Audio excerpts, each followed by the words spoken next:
Om Shri Ganeshaya Nama. Greetings to everyone world over.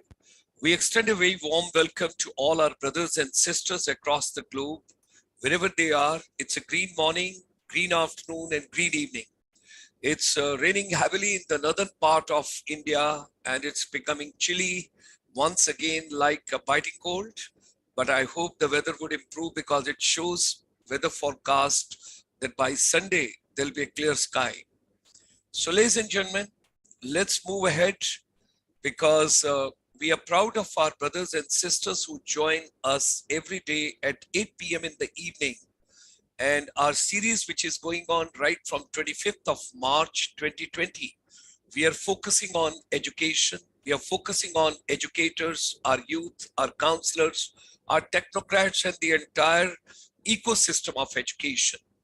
Yesterday, it was a big marathon. I had 5 legends of the higher education with us, and the webinar lasted almost 3 hours because from world over people were asking lots of questions, lots of queries on the WhatsApp, and more than 10,000 people joined yesterday for the deliberations. Today, we are focusing on school education in nation building, but yes, our entire focus goes with Indian Union budget of 2022, which is just 2 days back given by Honorable Finance Minister of India, Srimati Nirmala Sitharamanji. So, Major Dr. Gulshan Sharma, as a Director General, International Chamber for Service Industry, which is a link between non-resident Indian, corporate houses in India, and the government, from time to time, the various policy papers which we keep making related to service industry. So we extend a very warm welcome. Today we have got very distinguished guests. Those are looking after the vertical, and they have spent their entire life dedicated to empowering the school education ecosystem in nation building. Our distinguished guest, we have got Sri Ramachandranji. He is joining us all the way from Bangalore, Karnataka, and he is former Joint Commissioner, Navodaya Vidyalaya Smiti. We have also got Sri M.L. Sharmaji, former Deputy Commissioner, Navodaya Vidyalaya Smiti, Shri P.S. Ranaji, former Deputy Commissioner, Navodaya Vidyalaya. He was in the Jaipur region, presently in Himachal, and he is in a beautiful place, Dharamshala. He is the one who's sending entire rains from there to entire northern India. Shri C.M. Sharmaji, former Assistant Commissioner, Navodaya Vidyalaya Smiti. We extend them a very warm welcome, and there's a lot to learn because they are seasonal soldiers in the civil clothes to empower the education ecosystem of India. But education, as it's a universal and Vasudhaiva Kutumbakam, the philosophy which we follow, will take on that into consideration. This program is going live on the YouTube channel because UNESCO gives us a great support. We are grateful to Mr. Eric Falt, the director for the education vertical, along with the lady who has recently joined from Indonesia in the UNESCO headquarters in Delhi, in Chanakyapuri, and all our brothers and sisters who join us from different countries in the different time zones. Yesterday, we had 131 countries participation because our Indian diaspora, 31.46 million people, those are abroad, they have got deep interest to see because education is the foundation and that is the base where from everything gets built up. So ladies and gentlemen, let me share and let me roll. International Chamber for Service Industry. During the pandemic on 25th of March 2020, when doctors, nurses, paramedical people, they got into action to save every life, every soul on this planet, our chamber decided we are going to be the part of education ecosystem because UNESCO, when they told us 1.65 billion children, they are away from schools, colleges, universities, polytechnics, ITI, skill centers, training providers, all the places they have got challenges. So we just took 3 buzzwords, making education relevant. We are for the services sector. And journey goes back. Some of us, we are passionately into education ecosystem. Some of us, we develop the passion when we come into education ecosystem.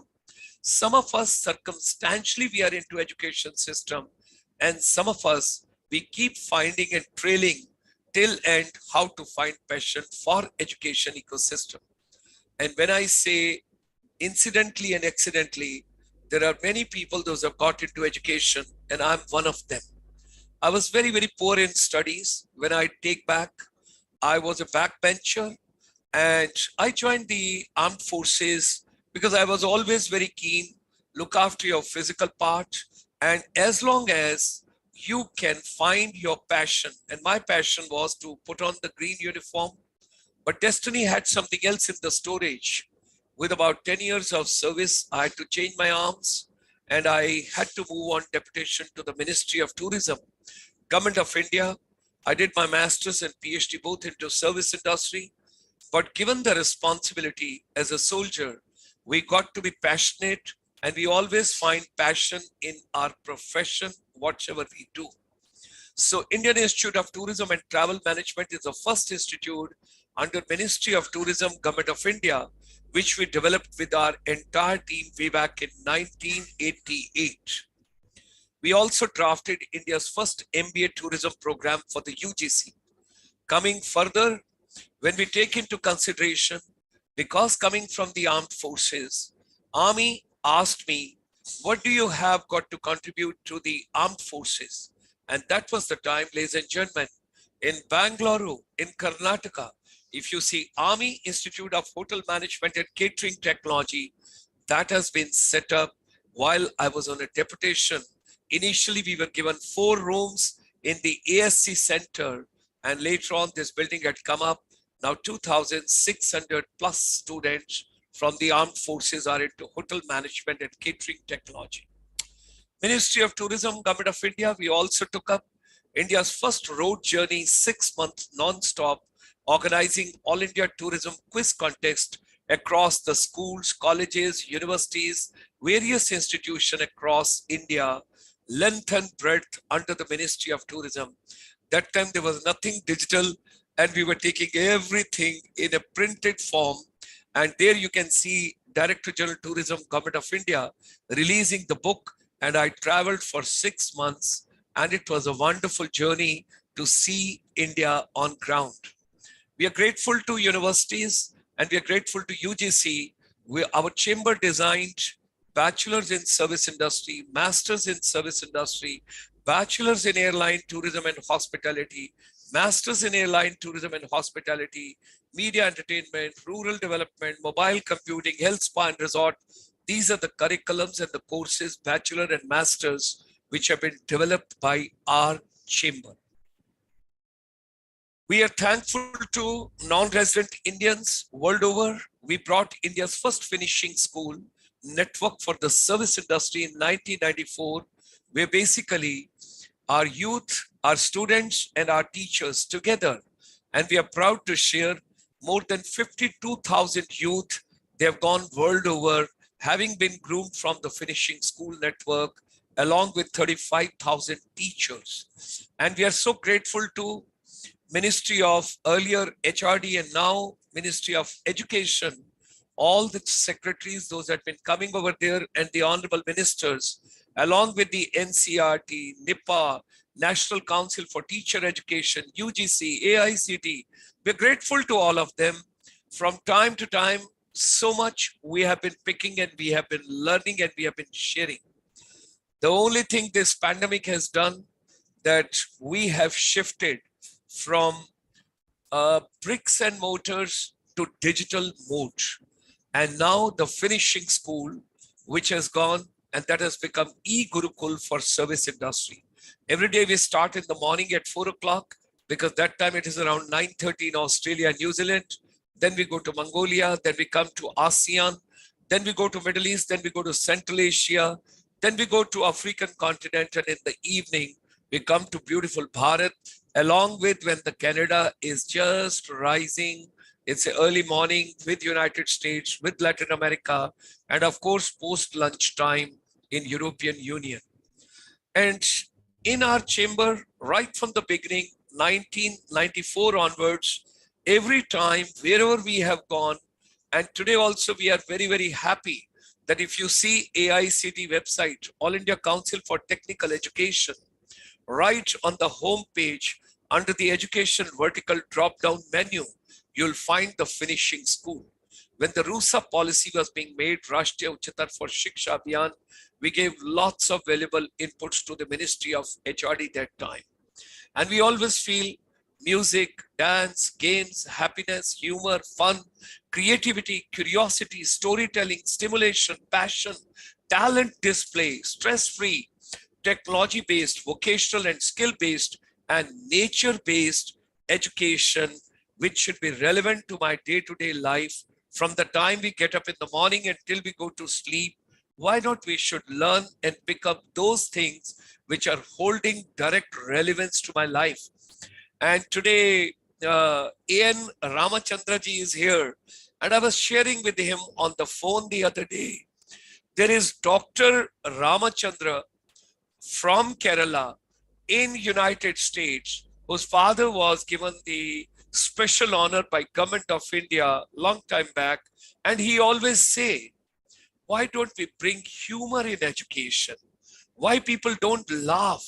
There'll be a less stress, there'll be less anxiety, there'll be a less obesity, there'll be less medical problems if people find mental health and mental wellness in a fitness order. Same thing.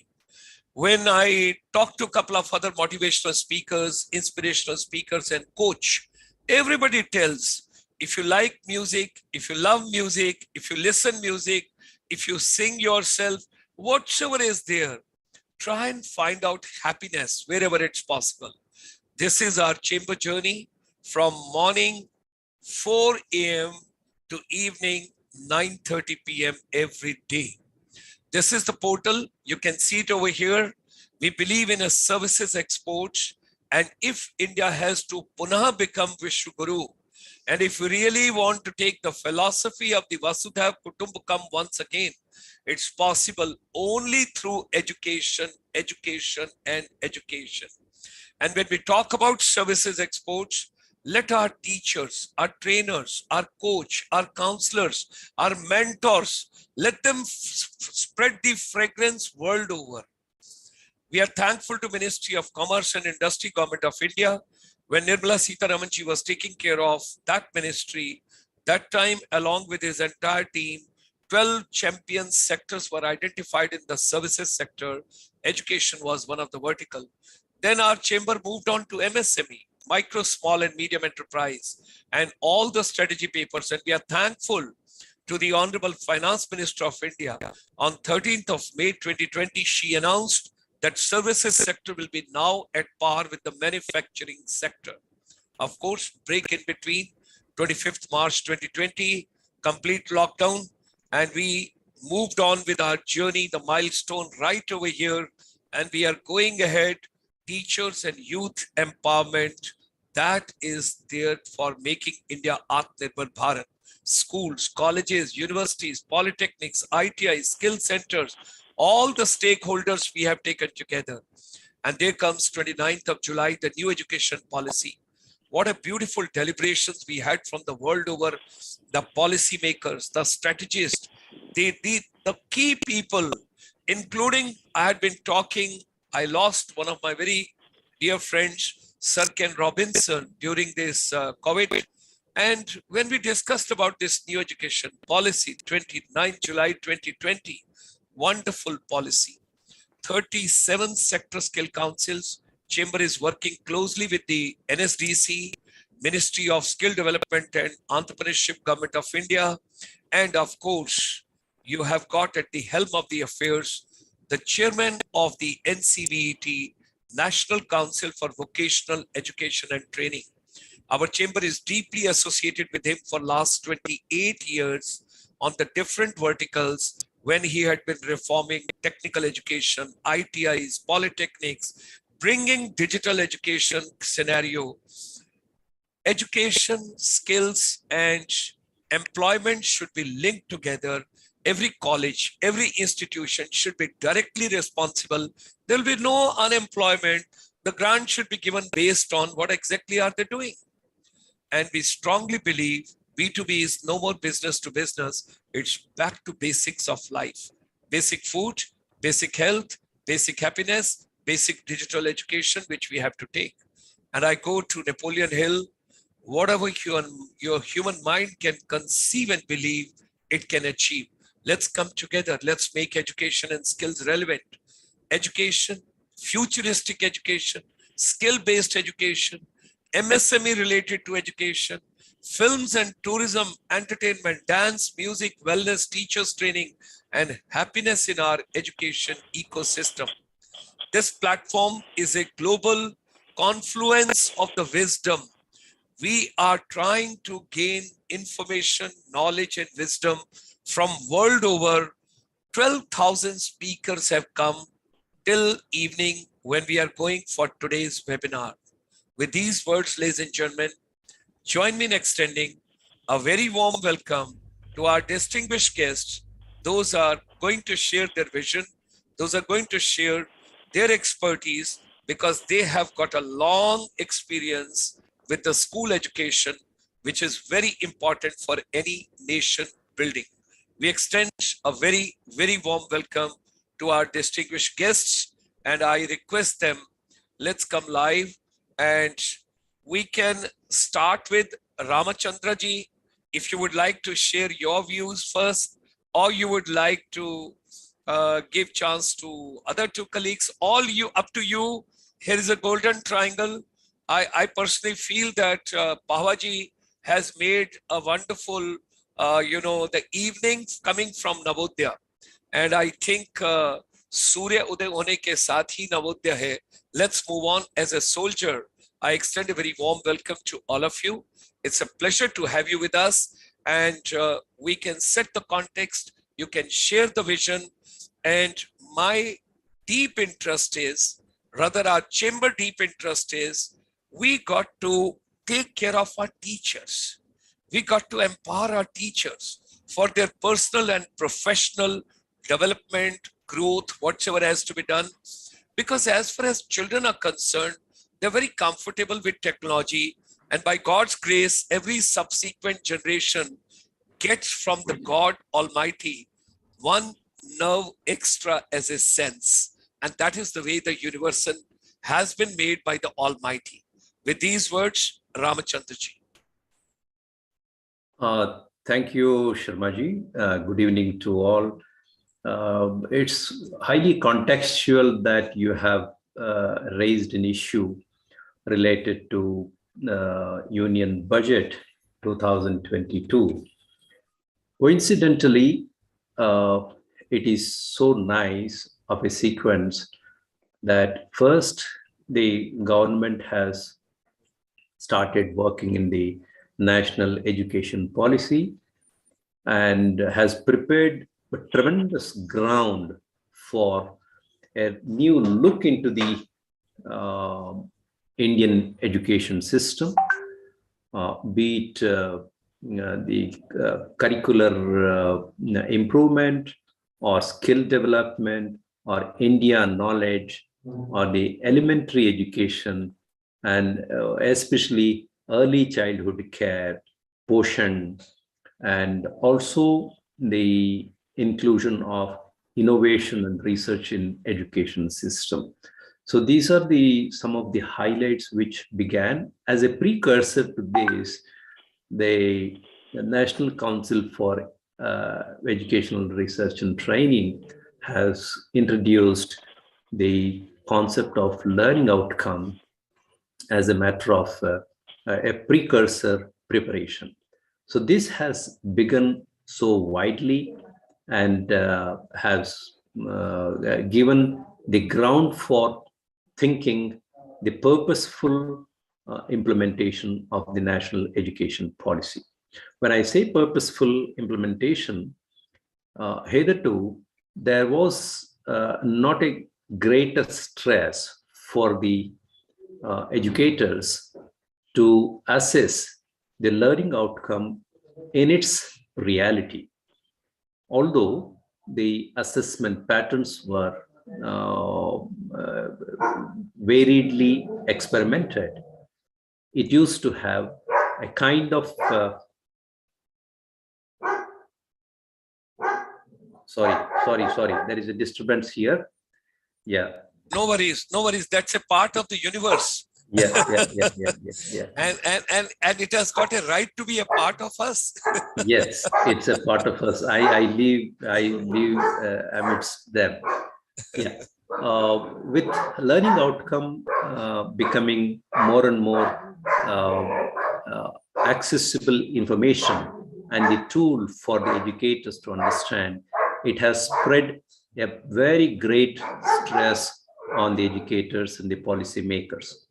There comes again another view of skill development.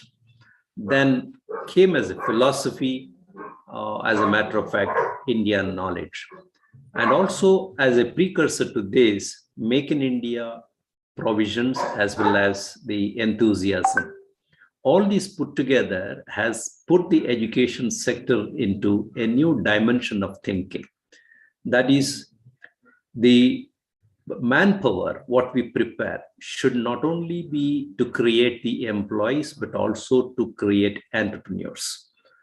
In addition, the operative level employees, operative level workers have to be very well trained. That is skill development.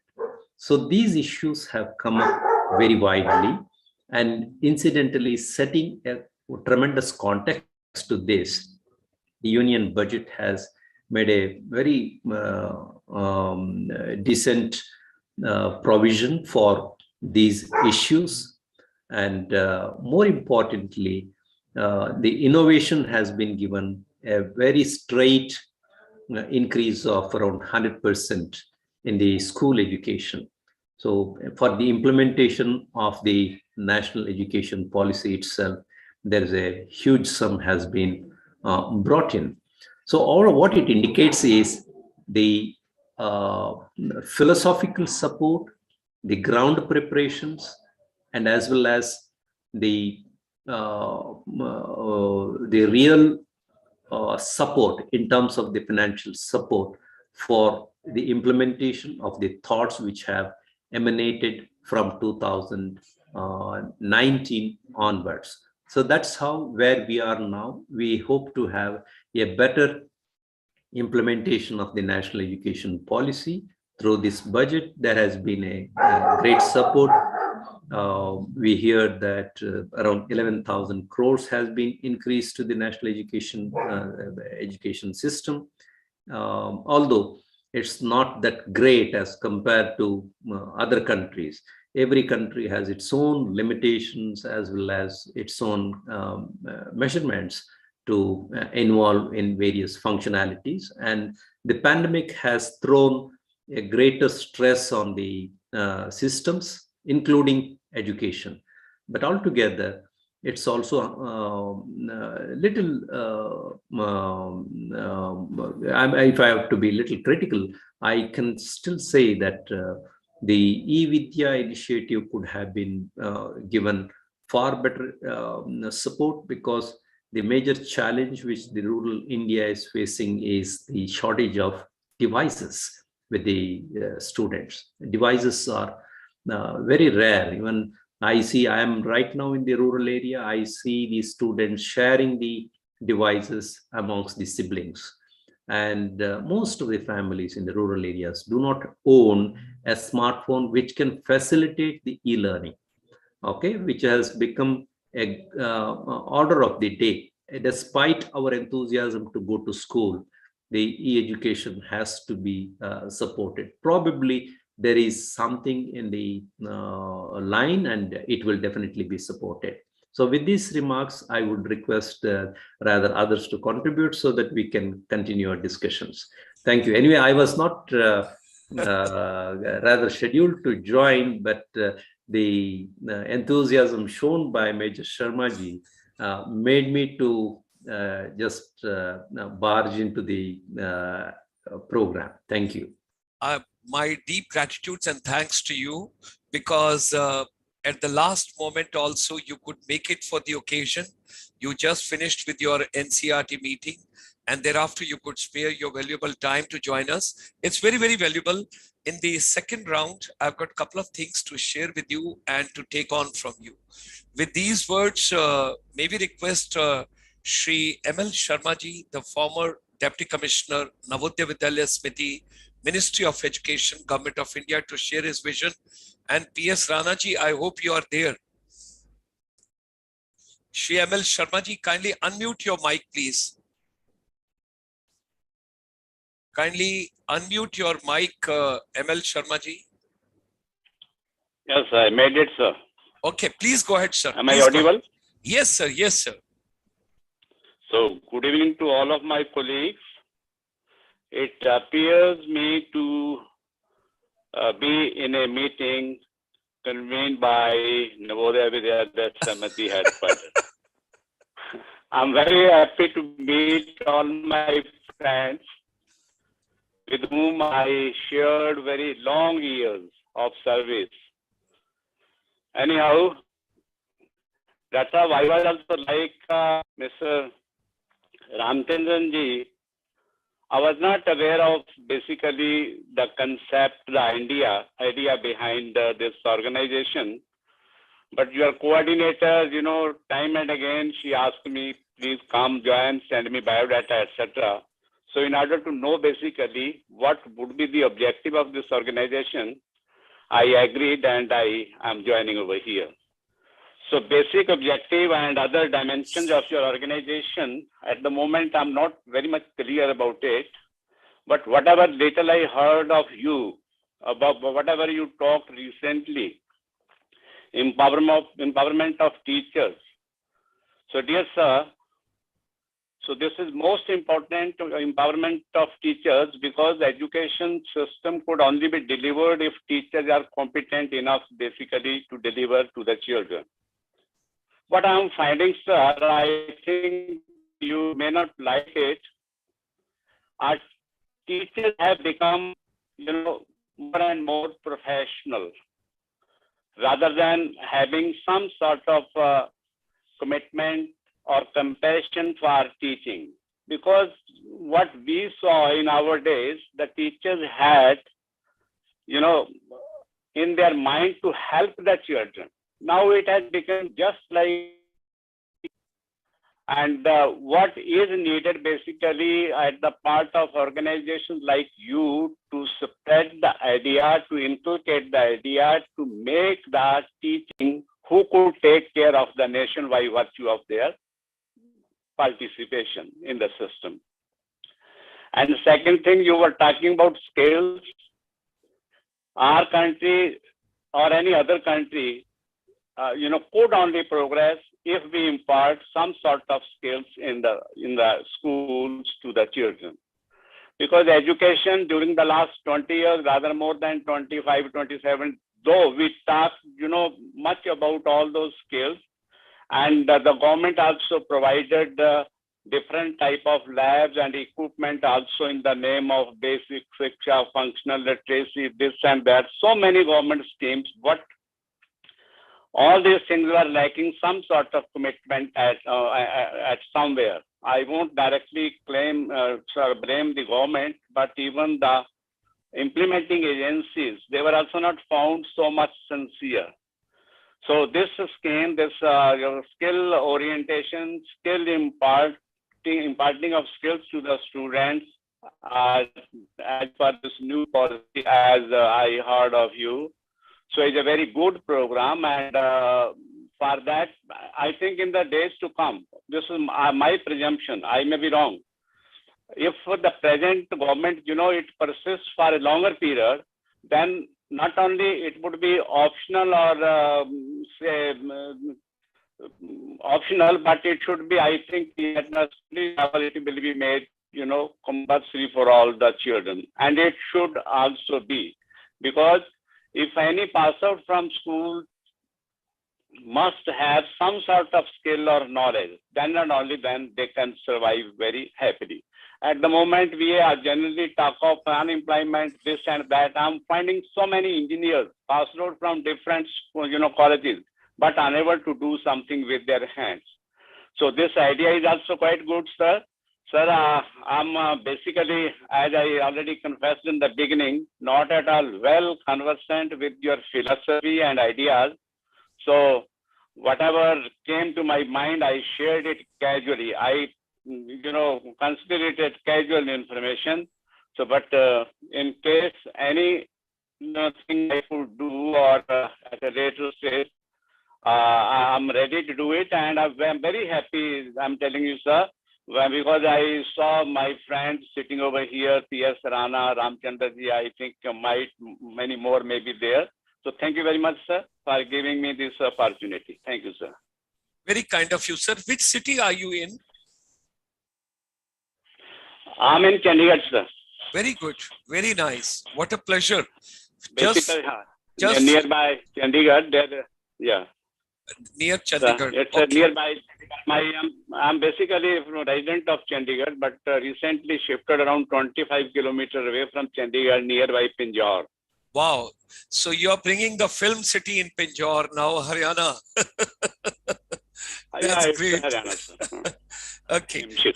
Something very interesting. You would be happy to know that our chamber recently had the annual convention with the non-resident Indians, and the entire North India was together.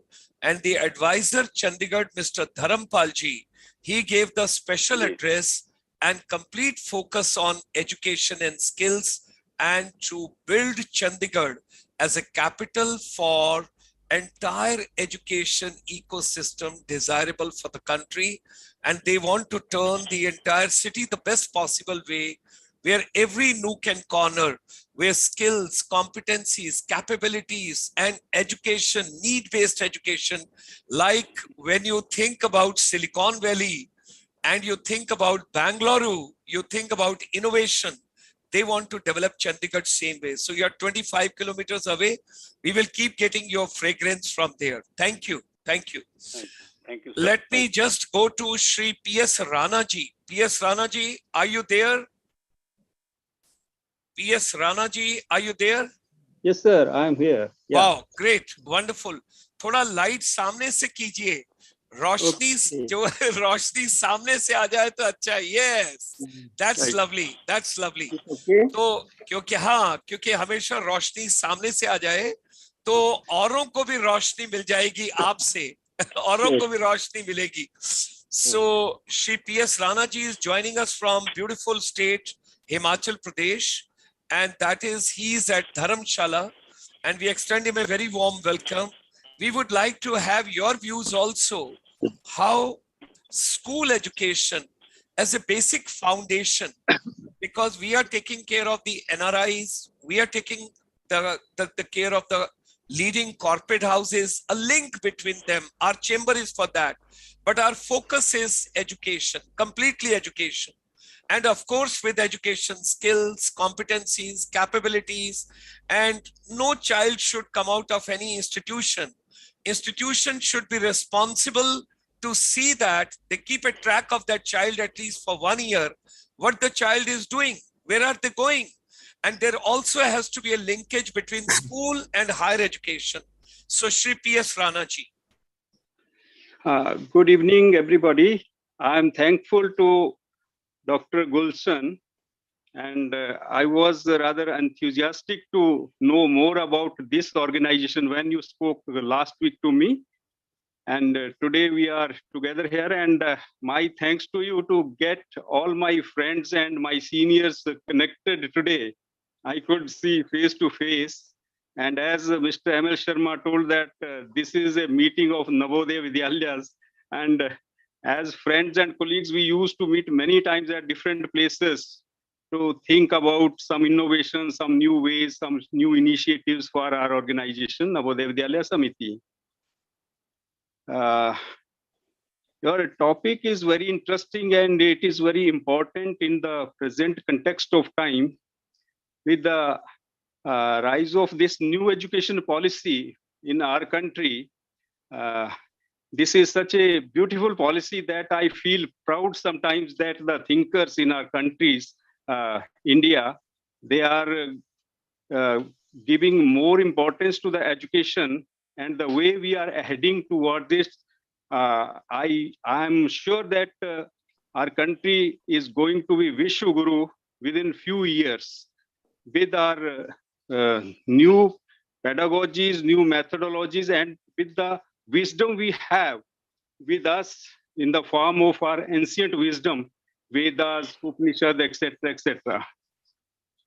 So, at the outset, I would like to say that school has a great role to play in the nation building, because the students of today, they are the citizens of the tomorrow, and they are going to lead the nation.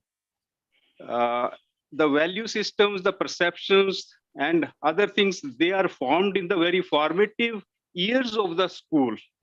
And when the teacher and student, they mingle with each other, they interact with each other, and the knowledge base, the foundation of the knowledge is found at this particular age. If we say that the age right from 3 years to 18 years, that is in the school when the child spent these years. What I personally feel that our education system was basically Gurukul based, and that has its own merits. But with the arrival of this English people during these pre-independence times, and many more years back, if we say, the preparation of the student was basically regimented, and that is continuing till today also. If I see the scenario of my classroom, again that regimentation is appeared over there, and we see that students are sitting in lines, the teacher is the master of the room, and he's talking, and students' participation is not that much as it should have been there. So this system is to be dismantled. The lecture system needs to be reduced to minimum, and students should be given some experiential teaching, learning, and it is to be made more joyful and participatory. When I see that this knowledge progressive, when it progresses, then more emphasis is given on the rote learning, and the important elements, just like your application of the knowledge, your analytical skills, or the creativity, they are given not much preference. So now the time has come, if this government and earlier also this Atal innovation labs, they have been established, and the students are more experimenting with new things like robotics, etc. And as I heard last week, one of the vice chancellor was telling that the number of patents is increasing in our country day by day. And it means that students are giving more opportunities to explore, to innovate, and to research. Besides this, what I personally feel that the school students are to be given more skills when they are getting the education in the schools, and such skills, they have to be there, like problem solving, their communication skills, their curiosity and imagination, and then entrepreneurship initiative, etc. Such type of opportunities, if they are given in the school system, then these students, they can develop their personality in a big way, and they can contribute more for the nation building. Thank you. Thank you very much, Ranaji. Thank you very much. Very, very practical. And when you were talking about Atal Tinkering Lab, once again, I thought about Bangalore, because Mr. Ramanna has moved from Niti Aayog now to IIM Bangalore. And right over there, there are a couple of things which are going on, and there's a new director who has taken over. and joyful, participatory, classroom style, all are wonderful points which you have given. Thank you very much. I'll take some more points with you in the second round. With these words, could I request Shri CM Sharmaji, the former Assistant Commissioner with the Navodaya Vidyalaya, the another dignitary from Navodaya Vidyalaya Smiti, to kindly share his vision. Kindly unmute your mic, sir. Kindly just unmute your mic, sir. Yes, please. At the outset, let me apologize for joining a little late. In fact, I had some problem with the Wi-Fi system. I couldn't join, so I really apologize for it. Somehow, I didn't hear the views of many speakers who have spoken earlier. Of course, means when Mr. Amal Sharma, our former Deputy Commissioner from NVS, was speaking, I joined at that stage. And of course, now I heard Mr. Rana too. Well, as far as school education is concerned, what I feel, this is the place where children start their learning, rather means after whatever they learn at home, this is the place where they start formal learning. And we all know that children are full of potential, full of capabilities.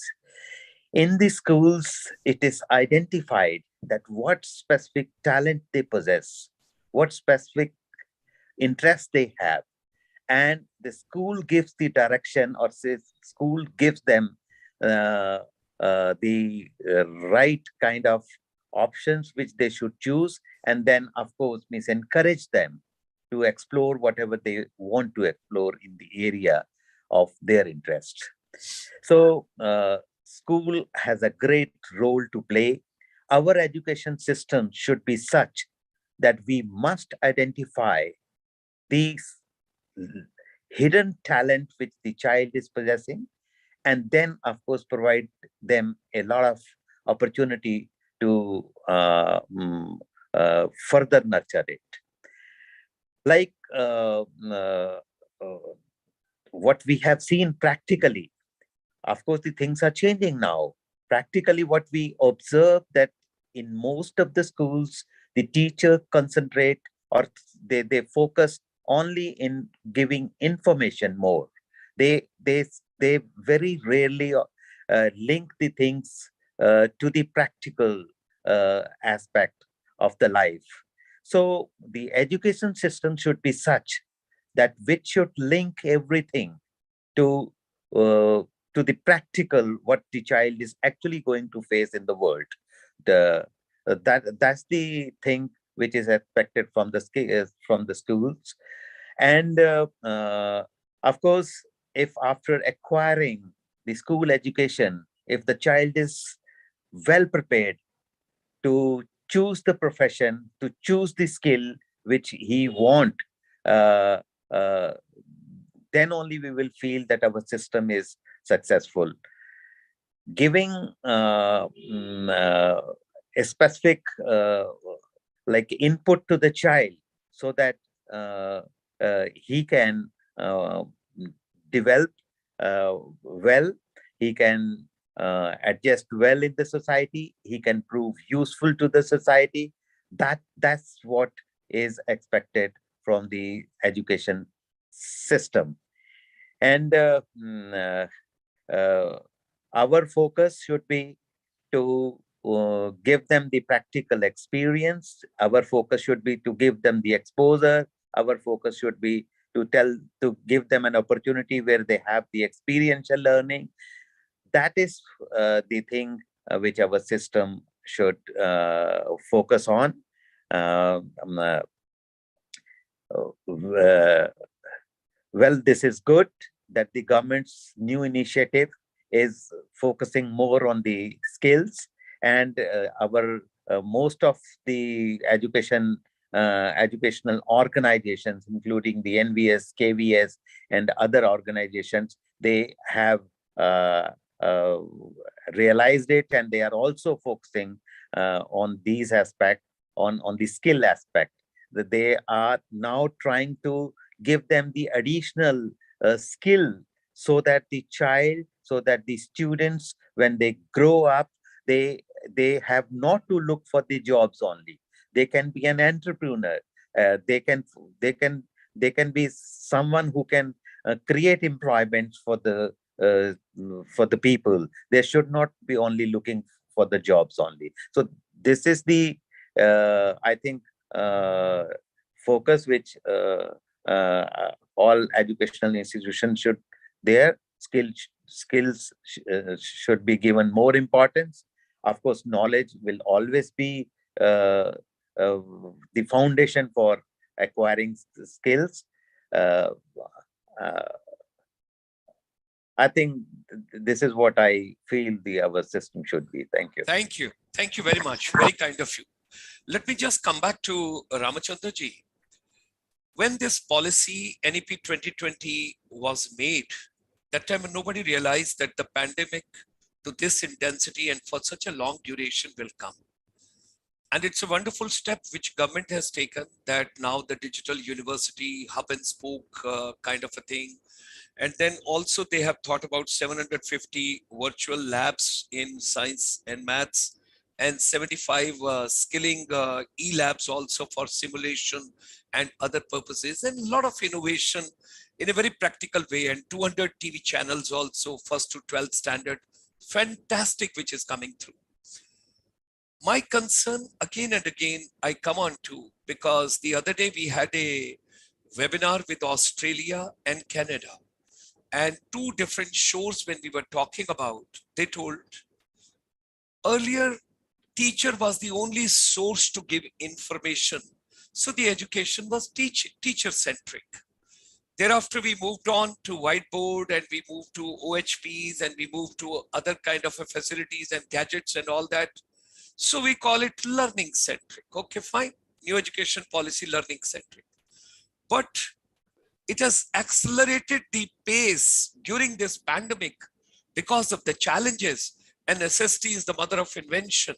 And one of the study which has come out is that technology, whatsoever was to be adopted in next 8 to 10 years, that had to take a somersault, and we have got it in within 2 years itself.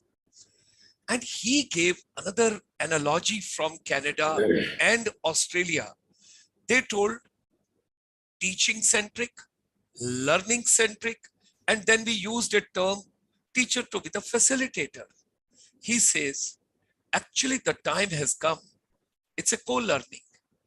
It's basically both of them, they are picking up the threads together. And school education is the foundation. And if you ask my heart, as a soldier, as a father, as a grandfather, and when I look at the whole scenario, the teacher, those are handling children up to the age of 8 or up to 10 maximum. They should be highest paid and recognized and appreciated in the entire education ecosystem, because that is the most important formative years. How do I take care of my teachers? How do I equip them so that they remain relevant, they accelerate, and they have a personal and professional growth? Ramachandran ji. Sharma ji, you have raised a very pertinent question, as well as I consider it as your prayer for enhancement of a greater status for the teachers. As a teacher, as a student, I also do pray that teachers in this country get highest respect and the status. Having said that, it's also to be recollected that the curriculum designs, curricular expectations, organizational supports, financial supports, pandemic recovery, and also the new innovations in the education, all these issues are not new to this world. They have been happening. If you can take a small example, as you said, the shift from the information to the present view of experiential learning, if we just say, probably we are looking at the history half the circle. Okay, if you go back to the remaining circle, we still realize that our education system, most probably in the other parts of the world also, emanated from imitating from the community. The community gave that experience to the younger generation to imbibe the knowledge, experience it, and then implement it in their supervision. But probably, in my opinion, the number game changed this situation, because the learning centers have started growing by numbers. Once the numbers have increased, probably we the administrators have started applying the rules of the game or designing the rules of the game. Probably this has led to the cycle with which we have started discussing, that is rote learning or information seeking sort of thing. But prior to that, I strongly believe that this situation may not have been in that situation. Okay, even in the stories, if we just see, we do recognize that the teacher had very prominent role. Okay, when we see Ashoka, his guru was in much prominence in his state. So was the case with many countries. If we just look at the historical part of it, probably we find this similar situation. But teacher, as a matter of fact, I do still believe that he or she is an humble soul. They don't want to pose the situation to a outer world. They remain in their space, and also feel happy when the world is progressing. Now the question is how to restore the better status.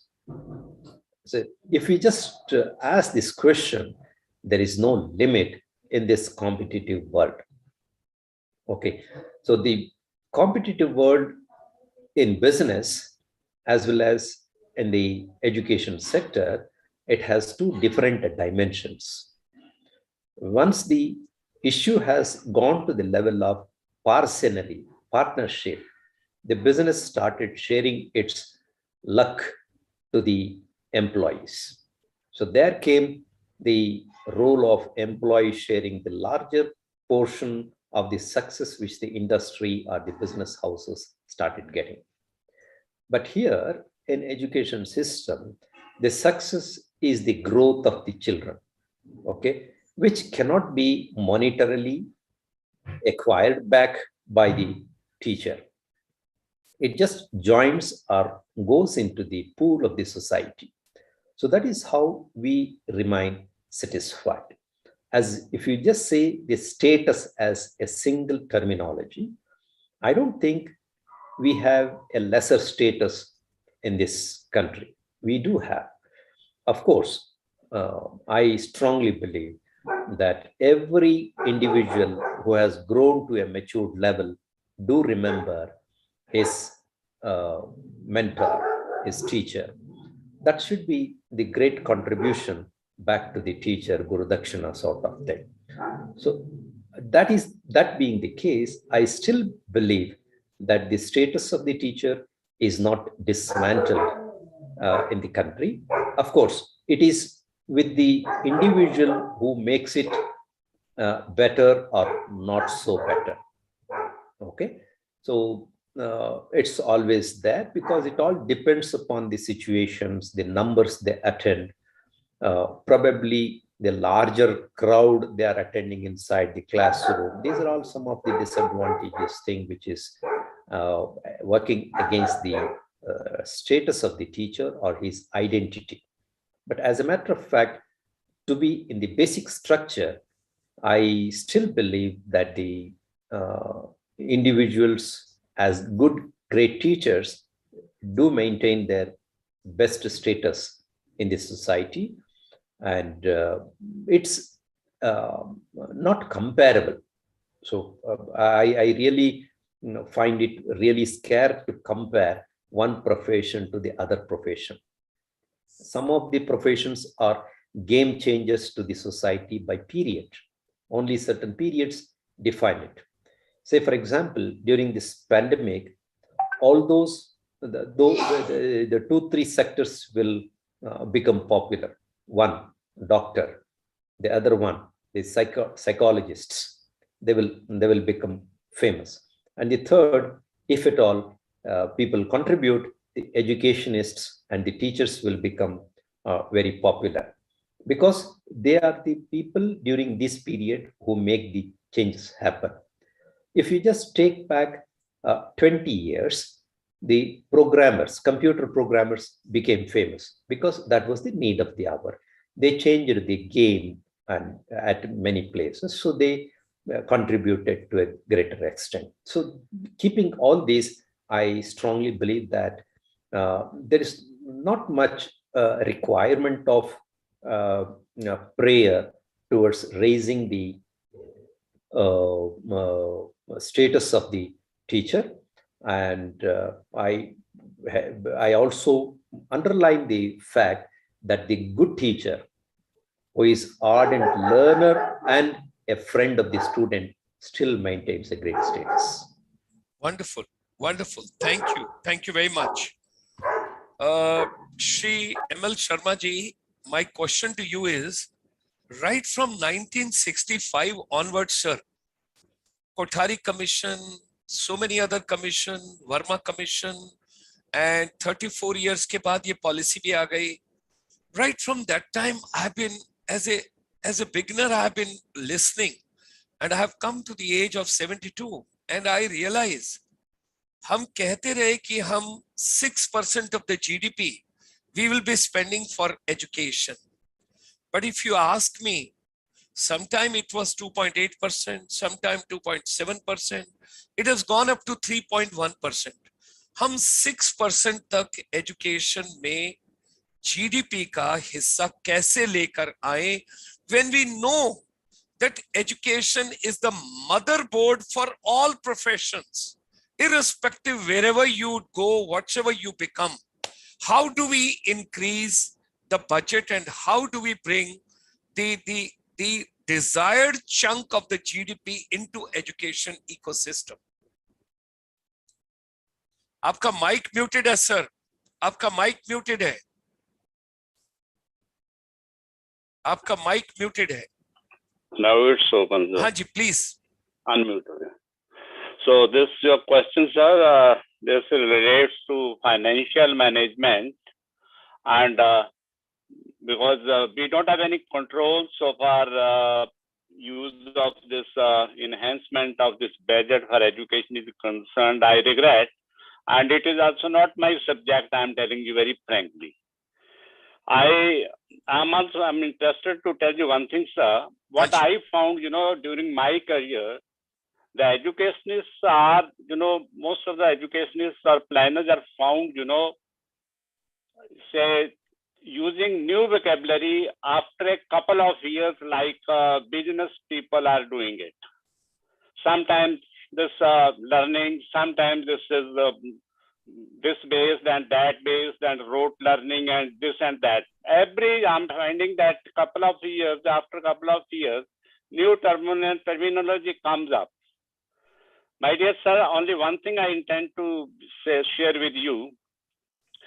Why don't we say, so to your first question also regarding this one, since Kothari Commission till date, what I observed, there had to be a lack of commitment at the level of planners itself, because they mentioned in the papers, in the documents, in the constitution even, but they did not implement it because unimplementation suited them best.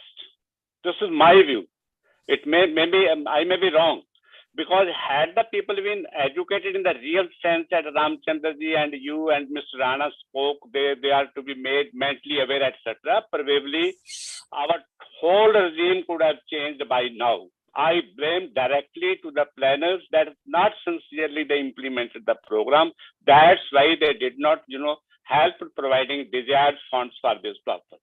Of course, on the papers, on the schemes, everything is there. If you go through the documents right from 15 onward, then they have not left any idea which they did not mention in the documents. And second thing, sir, it is also there on the card, and present government is also sincerely, say, reviving our own Indian system and culture also both. It's a good symptom. Because in our system, sir, we had very, what should I say, perfect system of education. And if I, just share with you a very Gramanian concept of education of Mahabhashya. It is written by Patanjali. You might have heard of it. While describing and talking about education, about knowledge, they had categorically, said that there are 4 stages. As you said, how to make our children, intelligent, how to make them, say, self-reliant, and how the education should help them sporting in their life, how they should be prepared for facing different challenges of life. Then all these things, they have already said it has 4 stages. And if any child goes through those 4 stages, then he basically gets perfect education. What are those stages? First of all is the Agam Kalin. The first stage, he said, there is the first stage is Agam Kalin. Agam means the receiving. A child receives education. Education receives from parents, from society, from peer group, from books, from teachers. He goes on receive, not at all aware of the value at that moment. And secondly, the same thing when he does Swadhyay at his own level. Second stage is called Swadhyay Kalin. He learns. He basically rethinks what he already acquired. And the third one is Pravachan Kalin, when he discusses with others, when he shares with others. And the last, most important, even during that period, they have realized the last one is Vyavahar Kalin. Whenever we put our education into practice or practical, or be implemented, that is the real education. My dear sir, I'm finding you are quite well aware with the latest improvements or strategies and policies at the government of level. At the moment, now they have already taken up this project at country school level. You might have heard of implementing skill-oriented projects, like skill-oriented projects in many fields. Even electrical concepts, gadgets are also gadget 10. Thereafter, am I audible, sir? Yes. Hello? Please go ahead. So even beautician courses are there, and agriculture also, the IT also, information technology, and many more sectors are, trades have already been implemented, and around 30 to 40% children at the level of 9th are introduced with all these subjects. So these subjects, this practical oriented training, this skill oriented education, now that has already geared up. And in the, as you are discussing that in the new policy, they would be giving much more stress over this skill-oriented education. And hopefully, I'm quite confident that in the present scenario, in the policy, though I'm not read it, I'm honestly speaking completely the philosophy. I only heard of something from people from like you. So in the days to come, I think they would be giving much more stress and say, for the implementation of skill-oriented projects. So I'm of the view, sir, that we should not basically go or follow blindly the concepts, ideas, and promoted by others. We should think it from Indian point of view, and whatever was stated, whatever was present, we follow them strictly, then certainly we can handle all sort of problems of education prevalent in this today's context. Thank you, sir. Thank you very much. Very kind of you. Very I kind have a of you. small point, Please. Gulshan ji. Please. Look, when we think of the budgetary share, you talked about 3% and 6%. That is the GDP part. Yeah. Yeah, in a lighter way, I would just add it. For instance, the budget has some allocation for IT ministry to upgrade the IT infrastructure around the rural area. Okay, the major part of it is going to be used by the education sector. Okay, similarly, there is some major portion given to the health sector. The majority of it is going to be used by the younger generation. Okay, those who are in the school. And there is some portion which is kept for scientific research. That is also part of the education and Department of Science and Technology. Like this, if you just take the aggregate of aggregate of the allocations in different departments, probably education is will get its required amount. The only fact is that the new things which are required to be added. For instance, I can just recollect starting of Navodaya. I don't know under what context you chose these people around Navodaya to speak about. I still feel that this starting of Navodaya in the country was itself a very revolutionistic idea, and giving back the school a Gurukul experience. And for the last 35 years, you'll be really surprised. The nation would be really happy to know that this whole sector, consisting of just around 30,000 people, have turned great magic in this country over 35 years. And the dedication, the real contribution in remaining with the children, allowing them to learn, facilitating them to grow, facilitating them to think, innovate, sort of things. If you can just take, for instance, this example, Navodaya, as a matter of fact, has stood the test of the time and proved that education per se, if it is to be quality oriented, has to be residential, because there is a clear-cut proofs available that if the classroom scenario is considered as a matter of the educational growth, we are mistaken. The activities will have to spread over. In the residential system, everything is done by the student, although there is a teacher present. In case of the day school, what happens is the student goes back, and there are many other people who also sit along with the child and then participate. But the residential school system, it so happens that although they are in a group, the child himself has to participate and then learn. This kind, like what Sharmaji was referring, Swadhyay becomes much more stronger. More stronger the Swadhyay, more is the experience the child getting. More experience the child gets, it will be more practical. And in facing the real life situation, the children will be much more beneficial. Having said this, the situation has brought back to a point where we will definitely be able to tell the world that this is the model which could have been replicated. Even the government and the policymakers, everyone believed that this is one such system which could be replicated and could be supported. Probably, I feel that for the days to come, this system will probably be enhanced further, and the teachers working there will be given, like as you rightly pointed out, will be given little higher status, and they will also be given some kind of a protection in the side.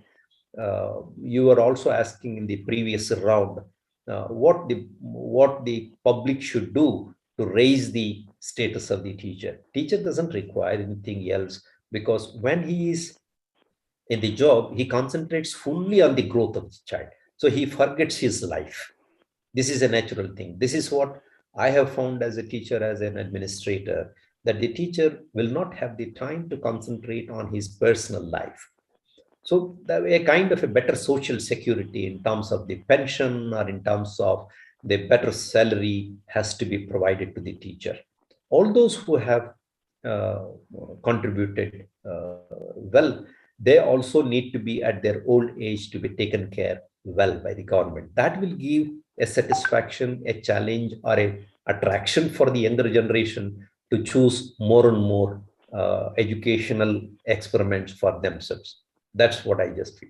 Thank Very you. kind of you. I think in that context only, we were basically mentioning that if they are paid adequately, when you talk about the status, if a private institution person is getting 6,000, 10,000, 12,000, and in school they are thinking of what is to be done with the ration, what is to be done back home and all that, we are taking in that context in the whole ecosystem. When we take into it, Navodaya, now you're getting into Sainik schools also, because the 100 Sainik schools which are coming up, the chairman had taken up, we have done 31 webinars related to Sainik schools. We invited all those principals and we took their views also, what exactly is going on in Sainik schools, coming from the armed forces, and having been deeply associated with the DGR, Director General Resettlement, the teachers' upliftment and other parts, we also took into consideration. Let's get on to where you have made a mention. Why Navodaya was set up? I'll go to P.S. Ranaji. And there is a very important question because he comes from the hills. He comes from Himachal Pradesh. I've got a very straight question. Ranaji, आप साक्षात आ जाइए सामने, जरा बारिश कम हो गई है, आइए. Can you hear me, Ranaji? आपका माइक अनम्यूटेड हो? It has come up now. Okay, great. मैं एक छोटा सा सवाल आपसे पूछता हूँ और बड़ा सिंपल है, जिसके लिए मुझे मदद कीजिए, because I am also a teacher.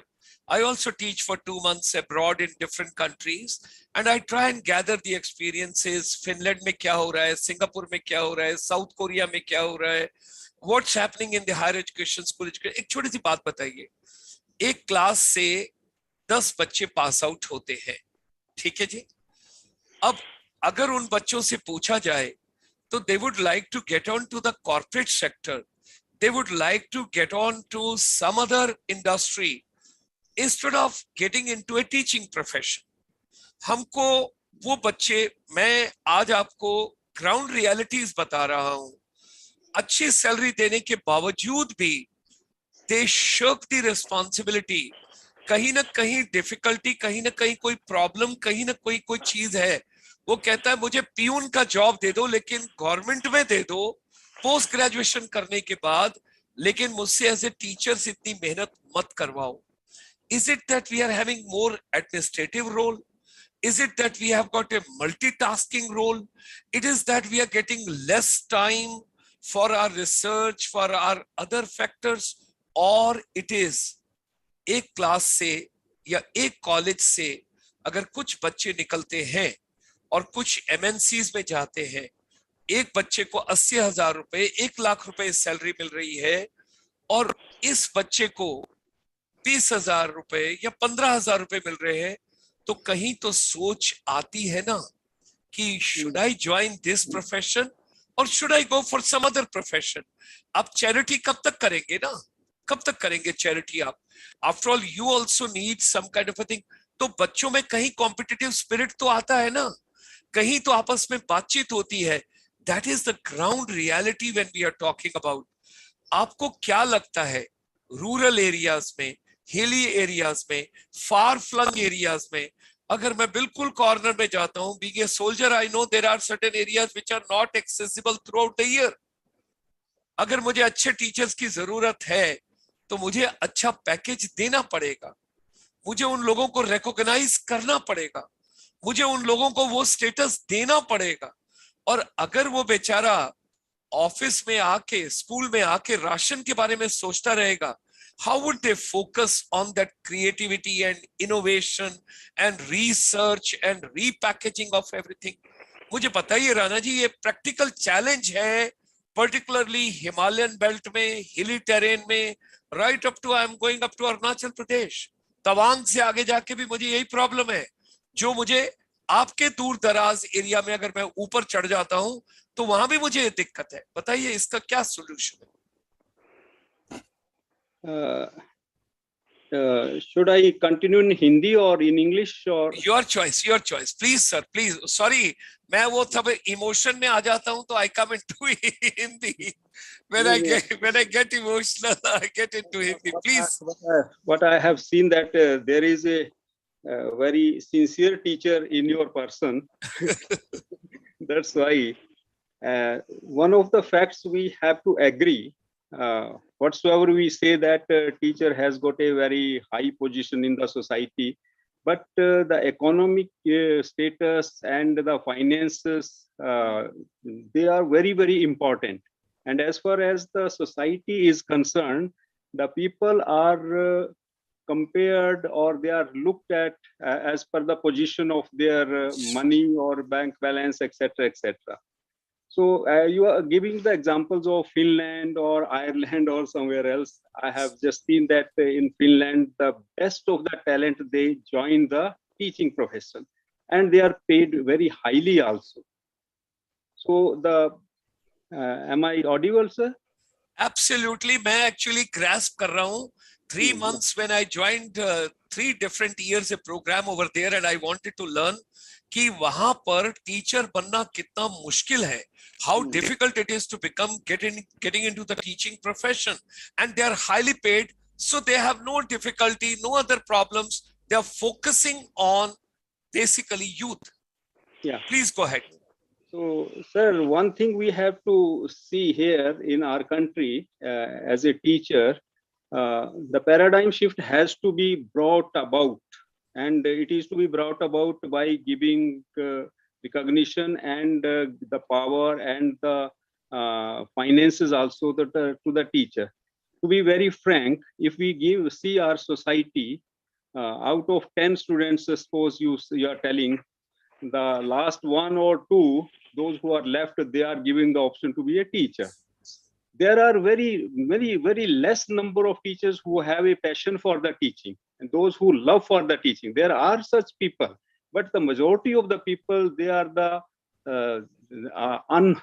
I should say that they are not very much interested in teaching. And we have seen in teacher eligibility test, there is no liking for the teaching profession, but ultimately they are there in. So ultimately we have to build an attraction by virtue of money, by virtue of recognition for this profession. If an IIT students comes as a primary teacher, suppose to one of the government schools, and he's paid according to that package which he's getting there in some corporate, you see there will be a big change in the education system. And the best of the talent, when comes in contact with the student's vision, his curiosity, his imagination will also grow as per that talented teacher. So basically the fact is that the teaching profession, though people who are joining there, they are not passionate, they are not eligible to be teacher. And secondly, in the rural area or village people, you are telling us what is the fact here, that there is a political dimension also. A teacher is controlled by the politician, the local politician. And the politician is who is the member, MLA, or not even. I have seen teachers standing in a row in the block development officer, where the LDC or the clerk directs the teacher that you go there, you count the people, you count this. So such type of status he has brought down. So this fact we have to admit, and till the time the best of the talent comes to the student, our student will also be an average student. Take the example of Ireland. They started Ireland, then your Finland, and very recently here it is this Bhutan. Bhutan, during this 80s, I learned that during 80s, the whole education system of this Bhutan country changed. And why it happened? Because the children of the king, they were made to study in the state only. And previously they were going to Darjeeling or some bigger schools. But when they come to this place, then the king realized that the whole curriculum is borrowed from India, NCRT books, etc., etc. And then what he said, what is this? Then he took the personal interest in the education, and then he the whole system of the Bhutan country that was changed, and see the change now. And moreover, the basic element of the education, or the basic objective of the education, if you say, this is personally what I feel, that it has to be the teacher itself. He has to be a person who has got the freedom to think and freedom to act also. But what we see, most of the teachers, they conform to the authority. Previously, during Gurukul times, the position of the teachers was very high because they had the free. They were not having any fear or anything else. But the time has changed now, and the teacher's position has to be raised, and finance is one of the factor. You increase the finance, bring the best of the talent to the primary education, forget about secondary. Automatically, the things will be taken care of. This is what I personally feel. Wonderful. Second thing, sir, which I have seen here in this budget, you know, the budget has been reduced in the training of the teachers area. There is about 200 crores less amount has been allotted, because the amount given earlier for the training of the teacher has not been utilized for that. So the training part of the teacher is to be given more importance. As you have just learned, sir, I will again, because I am from Navodaya, and Mr. Ramachandran has referred. This is one of the best system to be replicated in, not in our country, but it could be widespread in the world also. In this system, the training component has been taken good care. There are certain institutes which are known as Navodaya Leadership Institutes, NLIs, and there is a structured training. So the training has to be given to the teacher, because he has to update himself with the latest technology, latest innovation in the education. If the teacher does not involved in the training and he does not learn the latest things, he will be an average teacher, and his status will automatically be very mild and mediocre. And the teacher has to be very innovative, research oriented, imaginative, curious, because he is the only person who is in the direct contact of the student. Administrators and the planners, they are at a very far away place. So the teachers connect with the students. That has to be very important. And the innovative teacher or the curious teacher, that will make or happy teacher, that will make the students happy. If we see the Delhi education system, there were certain classes going on. They were known as the happiness classes. I experimented in one of the schools, but that happiness classes, they later turned out to be, teachers said that, sir, what is to be done in the happiness class? So as you said in the beginning of your address, that there is no humor, there is no happiness in the class, there is no joy in the learning. As I told you that there is the regimentation that is to be broken apart, and that regimentation can be broken with the help of the innovations only, with the help of the new things, with the help of making the child to be a critical thinker. We have to allow the child to question the status quo.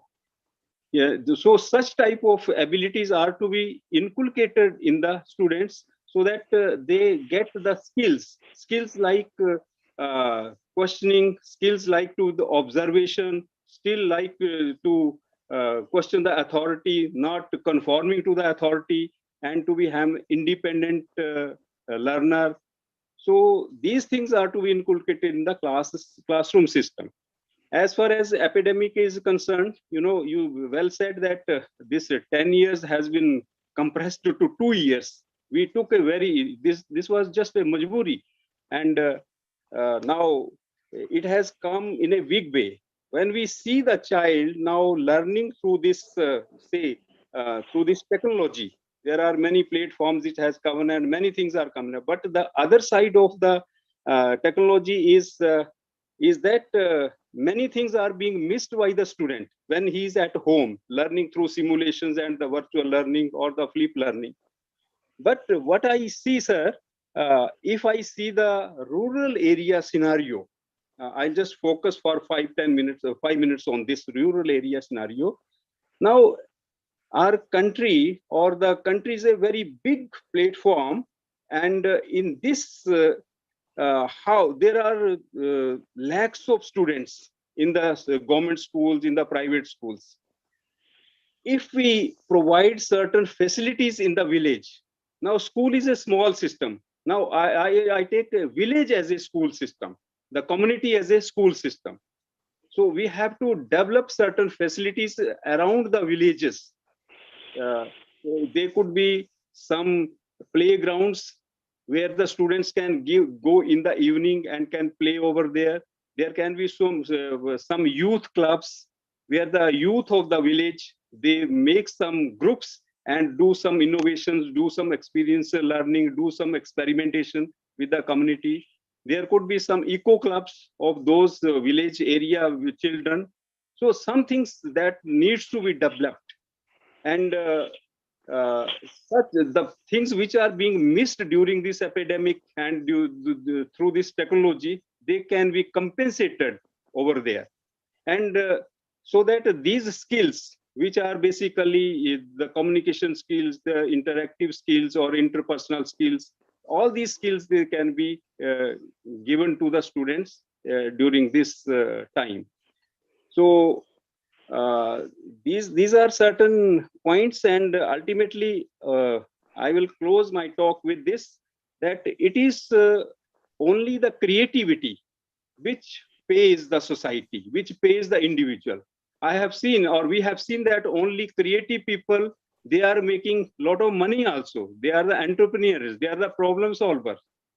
And ultimately, if we direct our child who is in the school to be more creative and giving in opportunities to create something, not through the rote learning or the memorizations, but skills such like the analytical skills, skills like your synthesis and creating something. A teacher can motivate a student to do something, create something. So I think that can help us. Wonderful. Wonderful. Wonderful, Ranaji. Thank you very much. All practical points which you have given to me. Let me come to final speaker, CM Sharmaji, the former commissioner, assistant commissioner. I would request him to kindly share his vision, and thereafter I'll have a closing remarks from Ramachandranji. CM Sharmaji, what comes to our vision? Are you there? Yeah, I'm very much there. Okay. What comes to our vision and our entire thought process, we all are on the common frequency that Navodaya is a beautiful model. There is absolutely nothing that we are doing a case study of in Navodaya or there's a project work which is being done on Navodaya. It's all efforts of Shri N.K. Pavaji, that he brought certain speakers and we all are together. To Ramachandraji, I made a telephone call myself and I got him. And it's nice that one particular ecosystem, we all are moving in that particular direction. CM Sharmaji, my challenge is that world over, everybody is trying to do a poaching of the youth wherever it's possible, because students is a cash cow. It's a good chunk of money whether it's a higher education or it's a school education. When I talk about countries like Australia, Canada, UK, USA, some of the kids are not going for quality education. They're just interested to migrate. They will go there. They will take only initial money, and thereafter they would try and do some part-time job over there and all. Earlier it was going in higher education, but today you'll be surprised to know, because our chamber is deeply associated in 131 countries, and we are learning that they are trying to get some of the children from the school education also to come and be a part of their system so that they can make money on that. How do we bring in a better quality education where children and parents, particularly from the rural belt, because I know certain pockets where they are taking a loan, but they are still sending their children abroad. It is a marketing gimmick. It's a marketing exercise. It's a social media. It's a digital platform, whatsoever it is. CM Sharmaji, what should be done? What our teachers should do? How should we bring that awareness to the parents also? Okay, fine. After a particular age, at the highest education, for research, for collaboration, something if you're going is fine. But going at the 9th standard or 10th standard abroad and taking up education over there, I do not know where we are heading. I wish to have some input from your side on that. Thank you.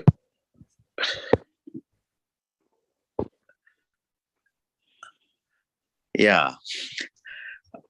Like what I feel, why parents, especially from the rural area, and of course from the urban area too, why they are interested in sending their children for education to abroad.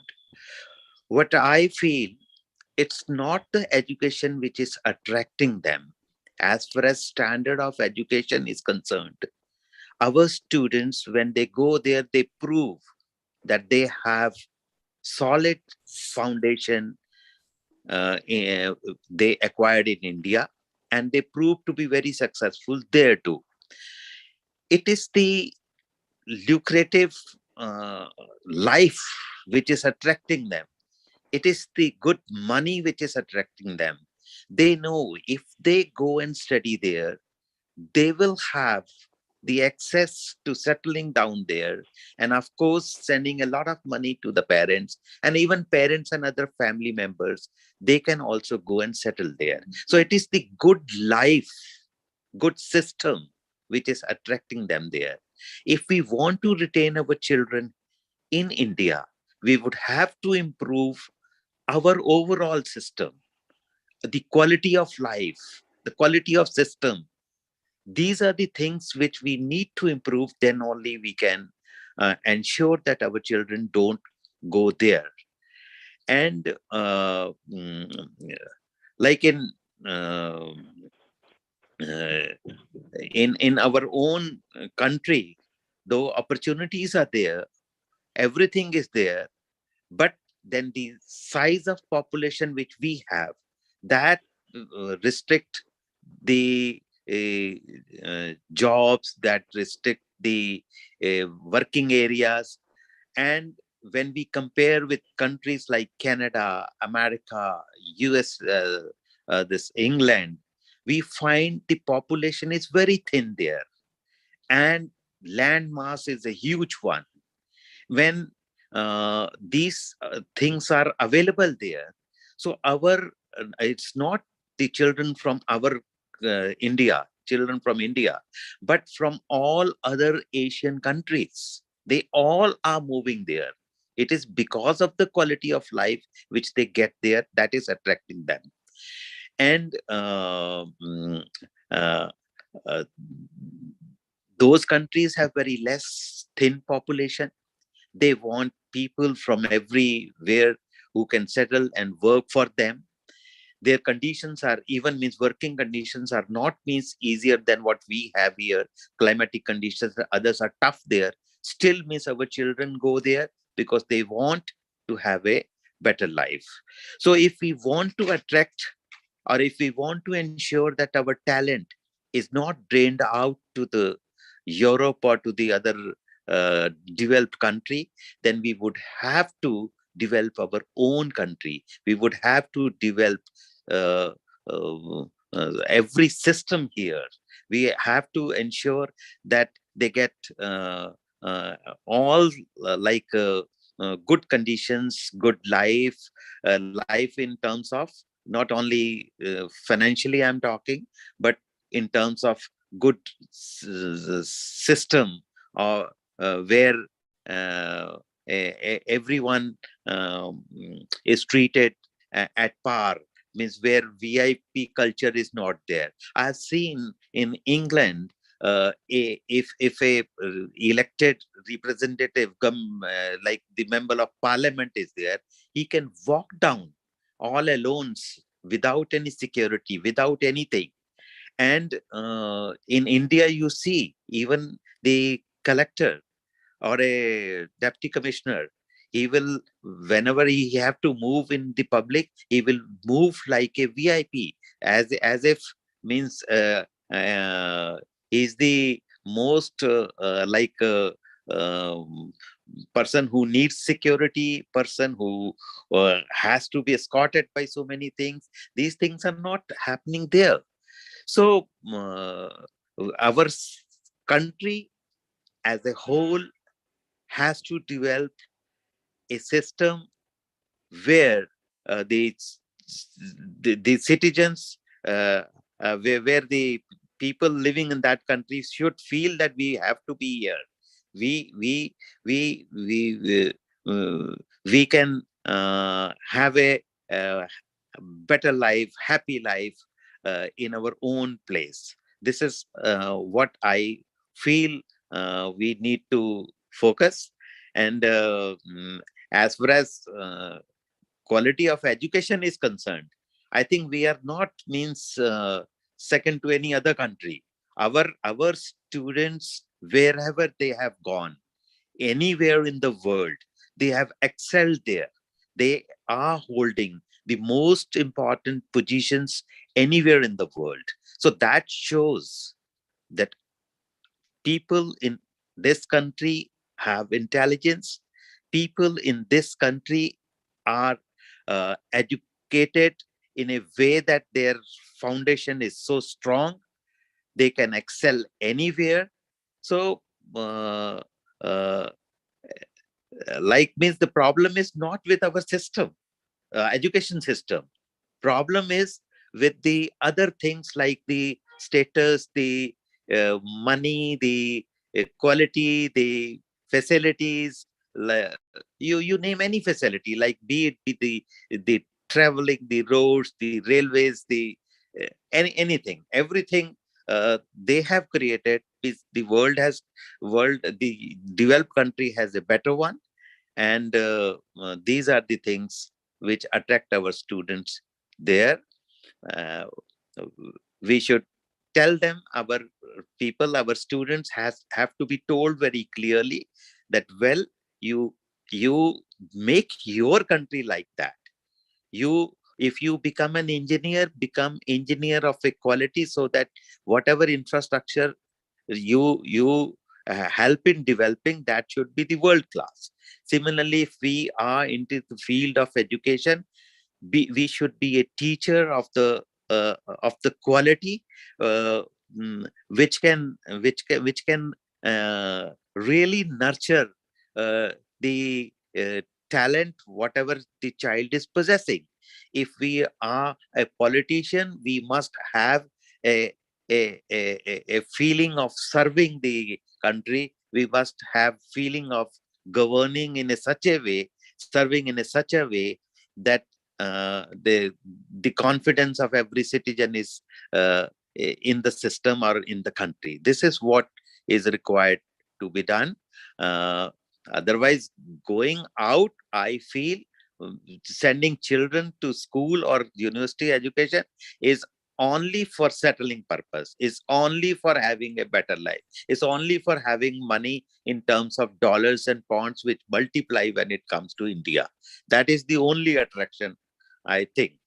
Thank you. Thank you. Thank you very much. Very kind of you. Wonderful inputs. Let's do the closing remarks from Mr. Ramachandraji. And we will take a couple of things in one confluence, because that is the way it would be better instead of taking separate questions. Number one, population becoming liability or becoming asset entirely depends on the education ecosystem of any country.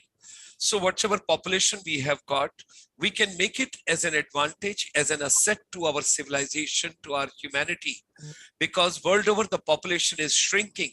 And there are many places where the population growth has almost missed.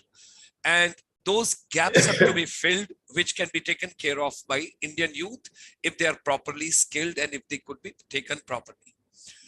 Now the question comes over here, let's talk about vocationals. We are talking about skills, competencies, capabilities and all. But the moment you think about vocational and skills, I know the system, I've studied the system, I've gone deep into the system. The chamber has done lots of permutation combinations. The child right up to the 9th standard or 10th standard or 11th standard or 12th standard, there is a difficulty. And parents feel very shy. My child becoming carpenter, my child becoming plumber, my child becoming mason, my child becoming electrician, my child getting into hospitality and picking up a plate and serving something. We coming from a service industry and our chamber dedicated only to services sector. And with about 12 lakh non-resident Indian directly associated, along with a large pool of educators from the world over.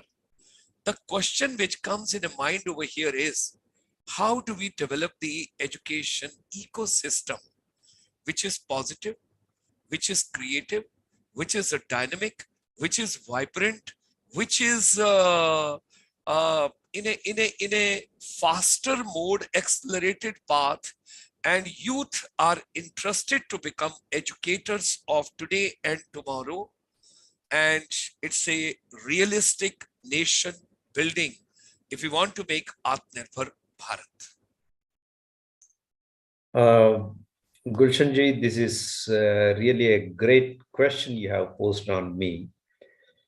In fact, today's discussion came around the issues related to the budget, the system, the school effectiveness, learning effectiveness, and learning strategies, which Sharmaji also talked about, and how to raise the status of teacher, and how to make the education more relevant, and also to recognize that teaching per se or activities around the education is not alone what we do to the world.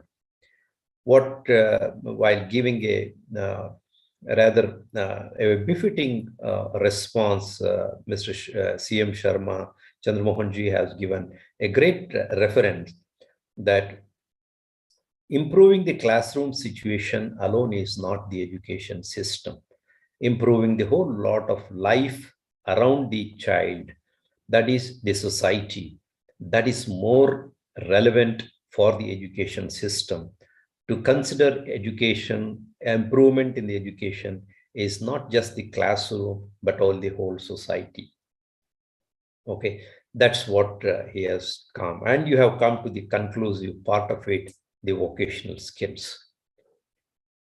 Right from the beginning, there need to be an approach, the dimensional change in the approach. If you think we are preparing the human resources for employment, and it is for the employment alone. If we think it is not, it is not. What I mean to say is the approach to the training makes all the difference.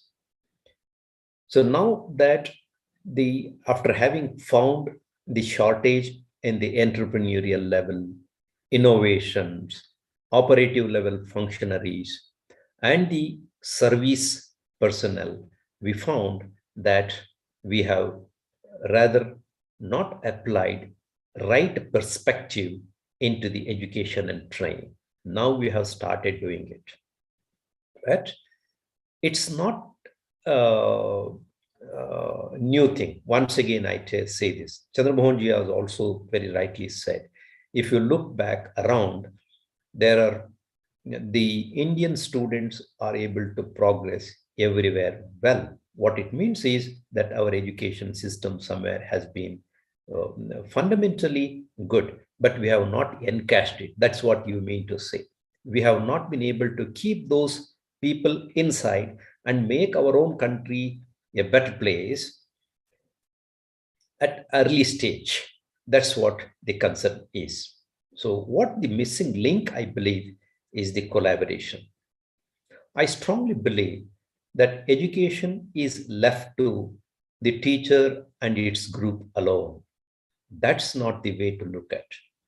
The collaboration is required between the industry and education, business houses and education, agriculture farms and education, as well as the local authority and the education. All have to participate there. They will have to take care of their own area and then feed. After all, all these individuals are going back to those sectors. Somebody will become the entrepreneur, somebody will become the politician, somebody will become the administrator, somebody will become an engineer, doctor. So like we see a whole lot of the sector to which the groundwork is happening in the school. Therefore, it's always better for the individuals and the society to look at their kitchen first and then cook the food well in time and in proper manner and very tasty, so that the food becomes tasty later and it is more purposeful. We are not concentrating only on the tasty food. We want some healthy food. So we want a very good workforce, very good entrepreneurs, very good professionals, very good businessmen, ethical bound individuals, and morally sound people to make the society more happier and livable. If that is the objective, then we will have to see that our school progresses well. 1 minute. Our school gives a better place for the individuals, and all other people join together to contribute towards this area. So in conclusion, I would say that collaborative efforts to make the school life more happier, comfortable, and purposeful is the major concern to be addressed today. And I'm very happy that from the service industry, you are taking this as a objective and then addressing the education. And if at all, some of your fellow friends in the service industry are seeing, I really guarantee them that their investment in education, their investment in individual schools will not go waste. I have right now some examples. We have just tried some in Navodaya only a few years ago. Can our students get directly admission from class 12th in the best of best universities? You will be surprised to know. Imperial has got 4 persons. Edinburgh has got 5 persons. University College of London has got 3 persons. McGill, University of Toronto. Like this, there are many universities who are ready to offer better places for our students.